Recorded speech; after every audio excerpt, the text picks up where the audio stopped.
छोटे से शहर गोरखपुर की तंग गलियों में हर सुबह सूरज की पहली किरणों के साथ एक ठेले की आवाज गूंजती थी। टमाटर ले लो, आलू ले लो। ये ठेला चलाते थे रामलाल और उनके साथ होता था उनका 16 साल का बेटा आरव। आरव का जीवन साधारण था। सुबह पापा के साथ सब्जियां बेचना, दिन में सरकारी स्कूल जाना और रात को छत पर बैठकर सपने देखना। उसका सबसे बड़ा सपना था आईआईटी में जाना। लेकिन एक सब्जी वाले का बेटा जिसे ठीक से ट्यूशन भी नसीब नहीं, क्या वाकई आईआईटी तक पहुंच सकता है? एक दिन स्कूल में एक प्रोफेसर ने बताया कि आईआईटी की कोचिंग क्लासेस शहर के कोने में खुली है, जहां फ्री में तैयारी करवाई जाती है अगर बच्चा एंट्रेंस क्लियर कर ले। आरव की आंखों में चमक आ गई। वो जानता था यही मौका है जिससे उसकी दुनिया बदल सकती है।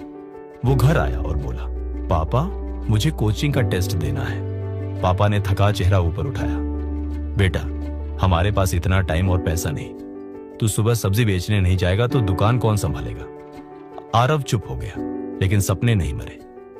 कई दिनों तक उसने कोई बात नहीं की। वो खुद से लड़ रहा था। क्या वाकई उसके जैसे किसी के लिए बड़ा सपना देखना सही है?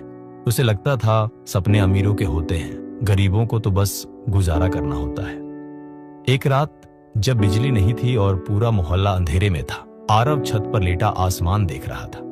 उसने मन ही मन कहा, अगर चांद सबके लिए है तो सपने भी सबके हो सकते हैं। अगले दिन स्कूल में नई मैथ्स टीचर आई, अनुष्का मैम। उन्होंने आरव की कॉपी देखकर कहा, तुम्हारा कॉन्सेप्ट बहुत क्लियर है। क्या तुमने कोचिंग के लिए अप्लाई किया?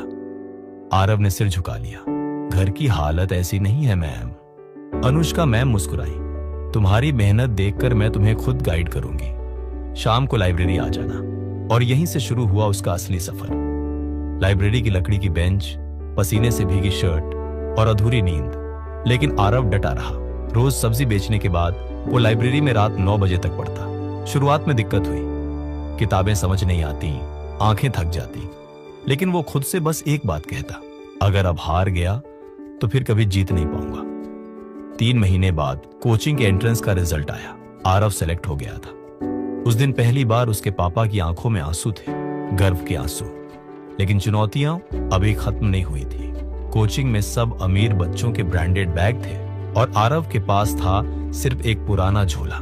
जब मोबाइल में लेक्चर डाउनलोड करने की बात होती तो वो पापा का बटन वाला फोन दिखा देता और सब उस पे हंसते। कई बार खुद को दूसरों से छोटा समझने लगा। लेकिन अनुष्का मैम हमेशा कहती, तुम्हारी कहानी बाकी सबसे अलग है, इसलिए तुम जीतोगे। रात को नींद में भी सवाल हल करता था और सुबह फिर सब्जी की दुकान पर लग जाता।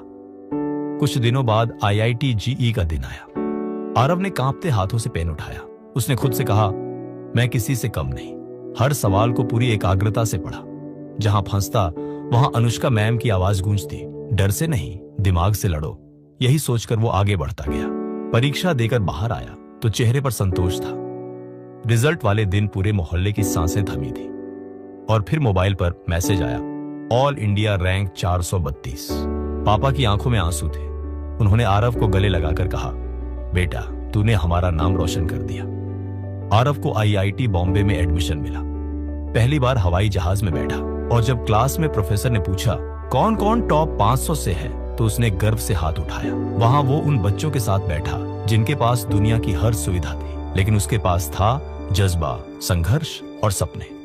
4 साल बाद आरव ने एक नामी टेक कंपनी में नौकरी पाली। लेकिन उसने फैसला किया वो गोरखपुर लौटेगा। वहीं एक कोचिंग खोलकर उन बच्चों को पढ़ाएगा जिनके पास साधन नहीं पर सपना है। अब वो आरव नहीं, आरव सर बन चुका था। उसके पास महंगी गाड़ी थी, लेकिन वो अब भी सब्जी वालों के बच्चों को गले लगाता, क्योंकि वो जानता था कि सपनों की कोई जात, हैसियत या रेट नहीं होती।